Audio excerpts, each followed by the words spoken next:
হ্যাঁ মা। শোন, আজকে তুই অফিস থেকে তাড়াতাড়ি ফিরবি। কেন মা? আরে ইন্টারভিউ নেই, তোকে পাশে থাকতে হবে। কিসের ইন্টারভিউ? অফিসে তো কোনো লোকই নিচ্ছি না। পাত্রীদের ইন্টারভিউ। আমার ছেলের বিয়ে বলে কথা, বুঝতে হবে না? মা, তোমাকে না বলেছি এসব বিয়েটি আমি করতে পারবো না। একটা বাইরের মেয়ে এসে আমার লাইফটা কন্ট্রোল করবে, তা আমি মেনে নিতে পারবো না। এই জন্যই তো আমি তোকে এসের কথা বলি। লেখাপড়া জানা, বুদ্ধিমতী মেয়ে, তোকে ভালো বুঝবে, আন্ডারস্ট্যান্ডিং ভালো হবে। সেই সেই সেই বিদেশি মেয়ের কথা আমি না একদম নিতেই পারছি না। তোমরা আবার শুরু করে দিয়েছো। মনে রাখিস, ঠিক আছে?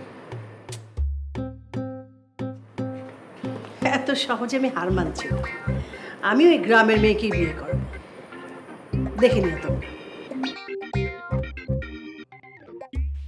হ্যাঁ শোনো, আমি যেভাবে বলেছি সেইভাবে কাজ করবো, ঠিক আছে? টাকার কথা ভেবো না। হ্যাঁ ঠিক আছে, ঠিক আছে, নো প্রবলেম।